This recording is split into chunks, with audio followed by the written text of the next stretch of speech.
সবাইকে হোমিও ডাইজেস্টের পক্ষ থেকে শুভেচ্ছা। আমি ডাক্তার মোহাম্মদ নাজমুল হোসেন নাজম। আজকে কথা বলবো ডিএসএমএস এর ফার্স্ট ইয়ারের ম্যাথমেটিক্যাল সাবজেক্টের এন্টিমটার্ট এই ওষুধটি নিয়ে। এন্টিমটার্ট ওষুধটি ডিএসএমএস এর সিলেবাসে থাকায় আমি সেই আঙ্গিকে এই ওষুধটি নিয়ে কথা বলবো।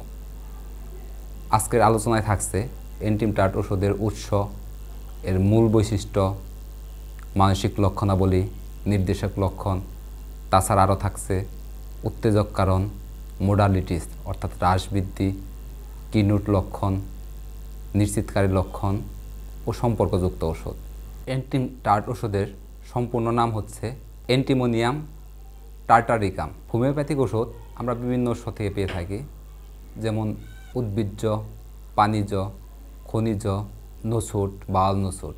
আর এন্টিমটার্ট ওষুধটি আমরা খনিজ উৎস থেকে পেয়ে থাকি। এর উপাদান carbon, oxygen, potassium, antimony, antimonium oxide এবং পটাশিয়াম টার্টারেট যুগে রাসায়নিক প্রক্রিয়ায় ইহা প্রস্তুত করা হয়। ইহা বর্ণহীন নির্মল স্ফটিক রূপে আমরা পেয়ে থাকি। বায়ুতে রাখলে ইহা সাদা ও অস্বচ্ছ হয়ে যায় এবং জলেও দ্রবণীয়। আমাদের শিক্ষাগুরু স্যামুয়েল হ্যানিম্যান এবং ওনার কিছু সহযোগী এই ওষুধটি প্রুভ করেন। এন্টিমটার্ট ওষুধের মূল বৈশিষ্ট্য আমরা জানি, ক্রনিক ডিজিজের পিছনে যে অন্তর্নিহিত যে কারণটি থাকে তা হচ্ছে মায়াজম। আর এই এন্টিমটার্ট ওষুধটি সুরিক, সাইকোটিক, টিউবারকুলার, সিফিলিটিক এই রোগীদের উপর খুব প্রমিনেন্টভাবে কাজ করে থাকে। এন্টিমটার্টের রোগীরা গরম কাতর অর্থাৎ গরম সহ্য করতে পারে না। আর এই ওষুধটি পলিক্রেস্ট ওষুধ।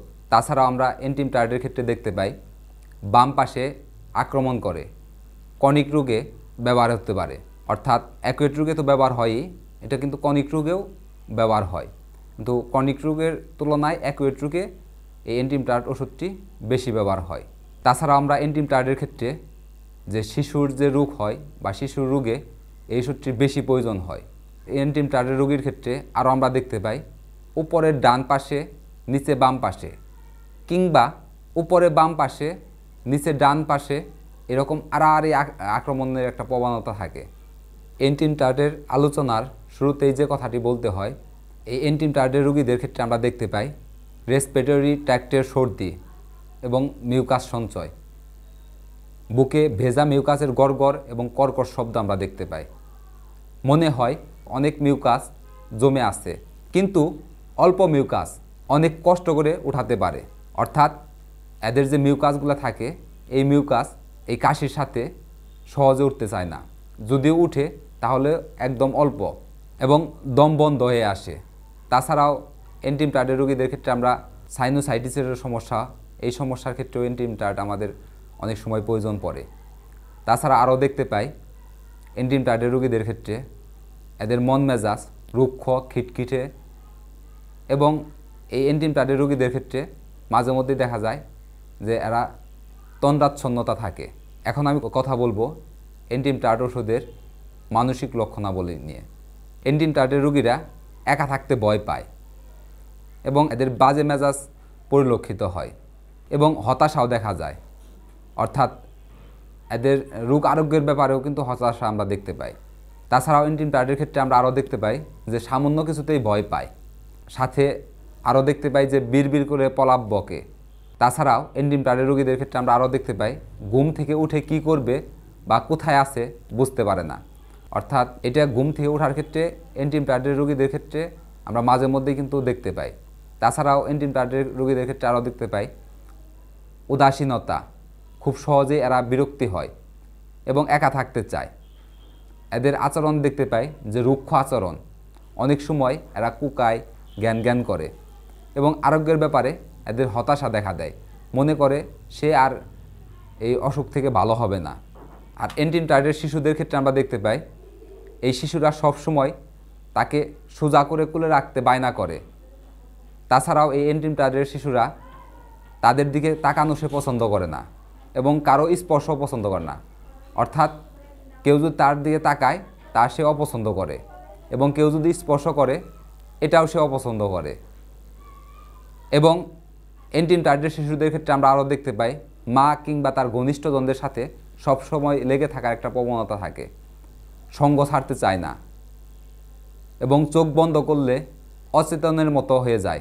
তাছাড়াও এই এন্টিম টার্ডের রোগীদের ক্ষেত্রে আমরা দেখতে পাই তীব্র বিষণ্ণতা, অসংখ্য দুঃখ কষ্টের ব্যাপারে এরা অভিযোগ করে এবং এরা বদমেজাজি, জ্ঞান করে এবং যখন এরা রোগে আক্রান্ত হয় সেই রোগে আক্রান্ত হওয়ার আগে এরা কান্না করে। এবং বাচ্চাদের ক্ষেত্রে দেখতে পাই এই বাচ্চাগুলো অস্থির বাচ্চা, কোলে নিয়ে থাকলে এই বাচ্চাগুলো শান্ত থাকে। এন্টিম টার্ডের নির্দেশক লক্ষণ, হাইড্রোজেনেট কনস্টিটিউশনযুক্ত ব্যক্তিদের ক্ষেত্রে এই ওষুধটি বেশি প্রযোজ্য। শিশুদের বা রিউম্যাটিজম, মদ্যপায়ী বৃদ্ধদের শ্বাসযন্ত্রের যদি সমস্যা হয় সেই ক্ষেত্রেও কিন্তু এই ওষুধটা বেশি প্রয়োজন পড়ে। এবং তাছাড়া আমরা আরও দেখতে পাই টিকার পরে যখন সাইলেশিয়া নির্দেশিত হয় না বা অন্য কোনো ওষুধেও ব্যর্থ হয় সেই ক্ষেত্রে কিন্তু এই এন্টিম টার্ড ওষুধটি আমাদের প্রয়োজন পড়ে। তাছাড়াও আমরা এন্টিম টার্ডের ক্ষেত্রে দেখতে পাই সমস্ত সমস্যার সাথে অপ্রতিরোধ্য তন্দ্রাচ্ছন্নতা থাকে, একদমই পিপাসা থাকে না এবং বমির ভাব থাকে। তাছাড়াও শুধু বমির ভাব থাকে তাই নয়, এদের কিন্তু বমিও হয়।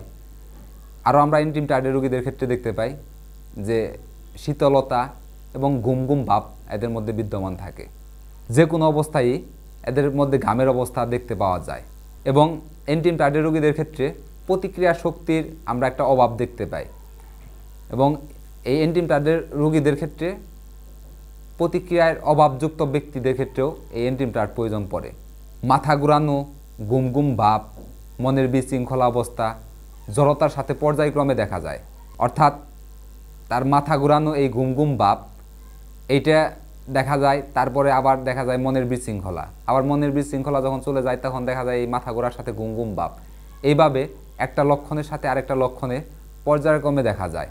তাছাড়াও আমরা এন্টিম টার্ডের রোগীদের ক্ষেত্রে আরও দেখতে পাই কপালে মনে হয় ফিতা বা এরকম কিছু দিয়ে বেঁধে রাখা হয়েছে, মাথা গরম ও ঘামযুক্ত।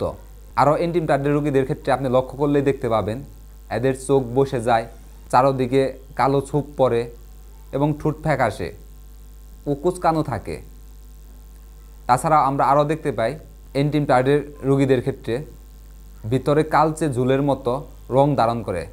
এন্টিম টার্ডের রোগীদের ক্ষেত্রে তাছাড়া আমরা আরও দেখতে পাই নাকের পাখা ছড়ানো ও ওঠানামা করে, ভিতরে কালচে ঝুলের মতো রং ধারণ করে, মুখ দেখে মনে হয় ভীষণ কষ্টে ভুগছে এবং উদ্বেগজনক হতাশাও দেখতে পাই। মুখমণ্ডল শীতল, কালচে, ফ্যাকাশে ও ঠান্ডা ঘামযুক্ত। থুতনি নিচের চোয়ালে লাগাতার কম্পনও কিন্তু আমরা এই এন্টিম টার্ডের রোগীদের ক্ষেত্রে দেখতে পাই। তাছাড়া আমরা যদি এন্টিম টার্ডের রোগীদের জিহ্বা দেখি তাহলে জিহ্বার ক্ষেত্রে দেখতে পাই জিহ্বাটা আঠা এবং ঘন সরবরা, কিন্তু প্যাপিলাগুলো লাল এবং জিহ্বার প্রান্তও লাল, কিংবা জিহ্বায় লাল ডোরা কাটা থাকে এবং জিহ্বার মাঝখানে এন্টিম টার্ডের রোগীদের ক্ষেত্রে দেখতে পাই যে শুকনো থাকে, জিহ্বার দাঁতের ছাপও পড়ে। আরও এন্টিম টার্ডের রোগীরা যখন প্রেগনেন্সি দেখা দেয় সেই প্রেগনেন্সি অবস্থায় এদের মুখ থেকে লালা পড়ে, হাই দেওয়ার পরে এদের মুখ খোলা থাকে। এটাও কিন্তু এন্টিম টার্ডের রোগীদের ক্ষেত্রে আমরা দেখতে পাই। আর এন্টিম টার্ডের রোগীরা আপেল, টক খাবার, টক ফল, টক খাদ্য, মদ জাতীয় পানীয় প্রচুর এদের আকাঙ্ক্ষা থাকে।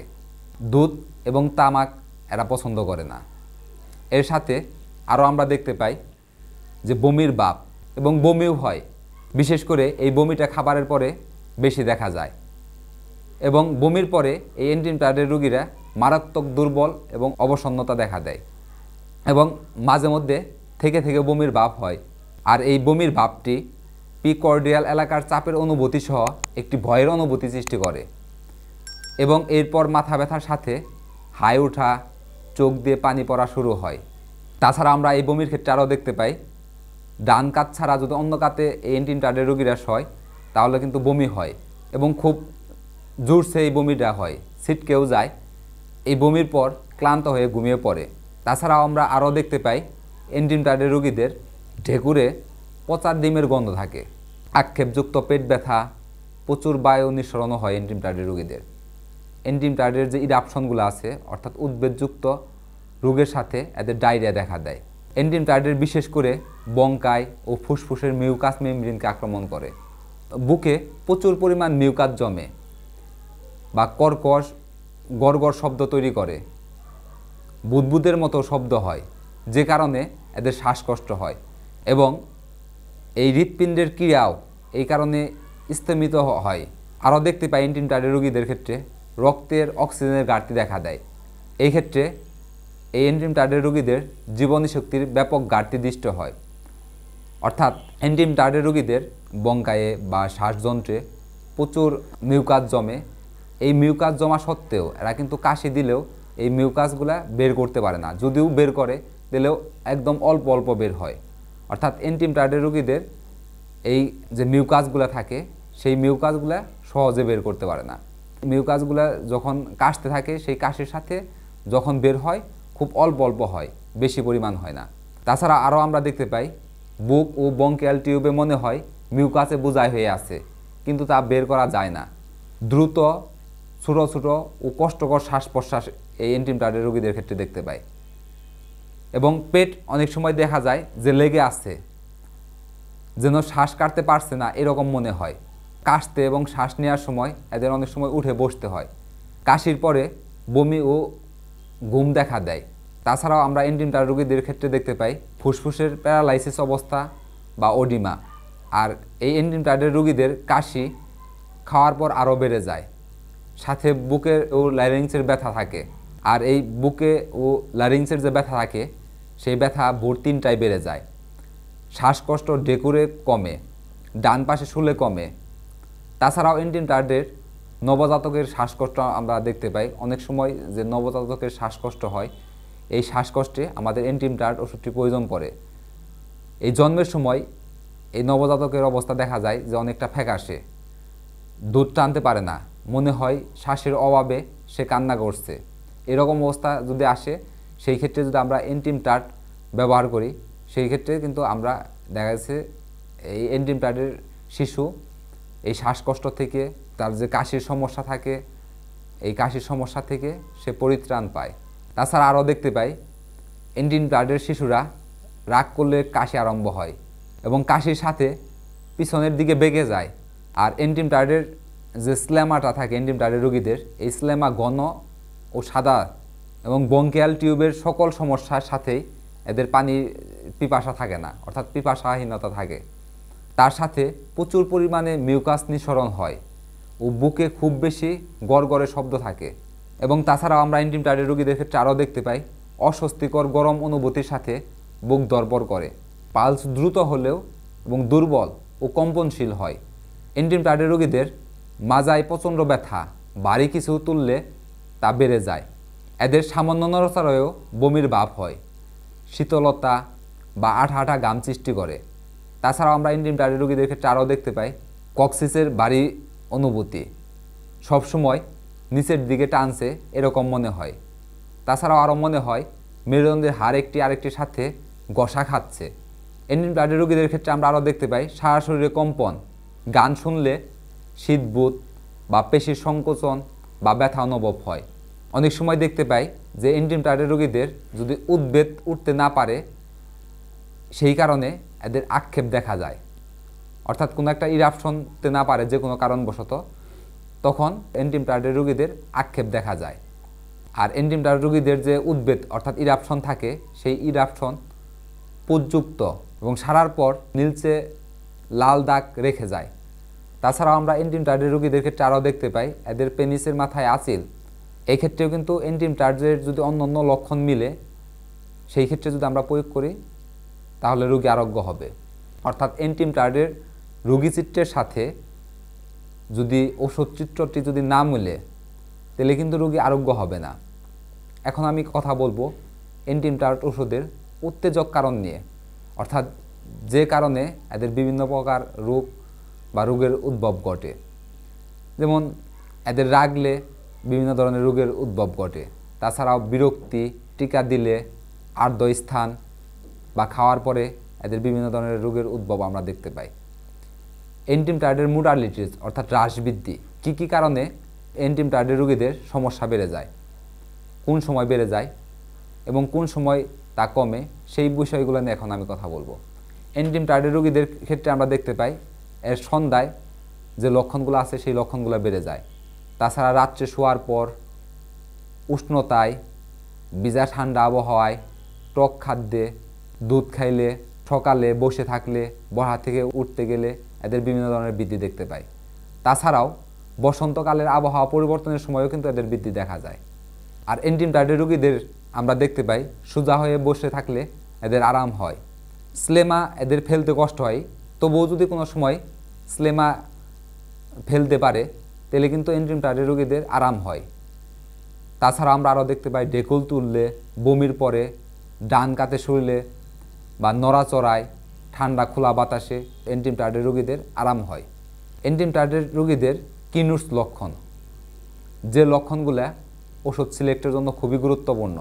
এই কিনুস লক্ষণের মধ্যে আমরা দেখতে পাই এন্টিম টার্ডের রোগীরা আপেল খাবারে দুর্দমনীয় ইচ্ছা, অর্থাৎ আপেল খাবার এরা খুব পছন্দ করে। এদের প্রচুর গড়গড়ে শব্দ, কিন্তু শ্লেষা তা উঠাতে পারে না। তাছাড়া আরও কিনুস লক্ষণের মধ্যে দেখতে পাই বুকে কর্কশ গড়গড়ে শব্দ, মনে হয় সে মারা যাচ্ছে। ডান কাতে বাদে অন্যভাবে যদি শয় তাহলে তার বমি দেখা দেয়, অর্থাৎ বমির সময় যদি সে ডান পাশে শয় তাহলে কিন্তু এই বমিটা আরাম হয়, ওই সময় বমি থাকে না। তো ডান কাত বাদে যদি অন্য কাতে শয় তাহলে কিন্তু আবার বমি দেখা দেয়। আর এই এন্টিম টার্ড রোগীর অবশ্যই স্মরণযোগ্য লক্ষণের মধ্যে যে লক্ষণগুলো আছে তা হচ্ছে নিউমোগ্যাস্ট্রিক নার্ভের উপর ক্রিয়া করে, তা শ্বাসযন্ত্র ও রক্ত পরিচালনাকে স্থমিত করে। তাছাড়া আরও অবশ্যই স্মরণযোগ্য লক্ষণের মধ্যে দেখতে পাই শ্বাসযন্ত্রের প্রচুর পরিমাণে স্লেমা সঞ্চয়, প্রচুর গড়গড়ে শব্দ সৃষ্টি করে, ভয়ঙ্কর গড়গড়ে শব্দ, শ্লেষা তা উঠাতে পারে না, এবং বমির ভাব, বমি, শীতলতা, তন্দ্রাচ্ছন্নতা, অবচ্ছন্নতা, এগুলোও কিন্তু আমরা এন্টিম টার্ড রোগীদের ক্ষেত্রে দেখতে পাই। এন্টিম টার্ড রোগীদের নিশ্চিতকারের লক্ষণ, সমস্ত রোগ লক্ষণের সাথে অপ্রতিরোধ্য তন্দ্রাচ্ছন্নতা থাকে। তাছাড়াও নিশ্চিতকারের লক্ষণের মধ্যে আরও দেখতে পাই যে শ্বাসযন্ত্রের প্রচুর শ্লেষা জমে থাকে কিন্তু তা উঠাতে পারে না, এবং আপেল খাবারে এদের দুর্দমনীয় ইচ্ছা থাকে, অর্থাৎ আপেল এরা খুব বেশি পছন্দ করে। জিহ্বার উপর ঘন সাদা আঠা আঠা রস, কিন্তু প্যাপিলার লালচে বা জিহ্বার প্রান্ত লাল বা জিহ্বায় লাল ডোরাকাটা থাকে।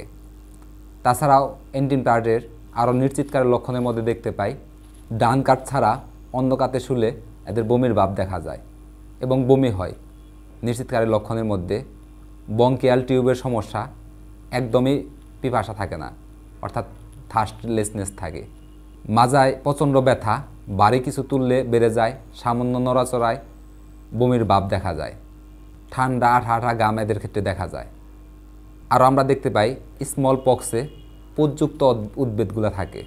ক্লিনিক্যাল কন্ডিশন, অর্থাৎ এন্টিম টার্ডের bronchitis, chicken pox, chronic obstructive pulmonary disease, pneumonia, respiratory infection, এই ক্ষেত্রে আমাদের এন্টিম টার্ড প্রয়োজন পড়ে। কিন্তু যদি এন্টিম টার্ডের রোগী, অর্থাৎ এন্টিম টার্ডের ওষুধের সাথে ওই রোগীর চিত্র মিলে, তাহলেই কিন্তু আমরা এন্টিম টার্ড প্রয়োগ করলে রোগী আরোগ্য হবে, তাছাড়া কিন্তু অন্যথায় আরোগ্য হবে না। তাছাড়াও এই ওষুধের মনে রাখার মতো যে টিপসগুলো তা হচ্ছে টিকা দেওয়ার কুফলে যদি থুজা এবং সাইলেশিয়া নির্দেশিত না হয় সেই ক্ষেত্রে যদি এন্টিম টার্ডের প্রয়োজন পড়তে পারে। এন্টিম টার্ডের সম্পর্কযুক্ত ওষুধ, এন্টিম টার্ডের সাথে আমরা দেখতে পাই যে এই এন্টিম টার্ডের ওষুধের ক্রিয়ানাশক ওষুধ হচ্ছে পালচিটিলা এবং সিপিয়া। এর সম্পূরক ওষুধ ব্যারাইটাকার্প এবং অপিয়াম।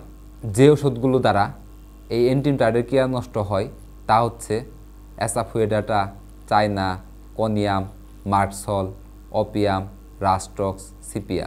আমি ইতিপূর্বে আমার আলোচনায় বলেছি যে materia medica is a vast subject which can not be memorised, it can only be understood. অর্থাৎ ম্যাটের আমেরিকা এটা মুখস্থের বিষয় না, এটা উপলব্ধি করতে হয়। অর্থাৎ আমরা যখনই যে ওষুধের চিত্র তুলে ধরব, এই চিত্র খুব ভালোভাবে মাথায় গেঁথে নিতে হবে এবং হৃদয় অঙ্কন করতে হবে। যদি আমরা খুব ভালোভাবে হৃদয় অঙ্কন করতে পারি তাহলে প্র্যাকটিস জীবনে সফলতার সাথে রোগীকে আরোগ্য করতে পারবো। প্রিয় শিক্ষার্থীগণ, আজকের টিউটোরিয়াল থেকে আমি এখানেই বিদায় নিচ্ছি। আমাদের টিউটোরিয়ালটি কেমন লেগেছে অবশ্যই জানাবেন।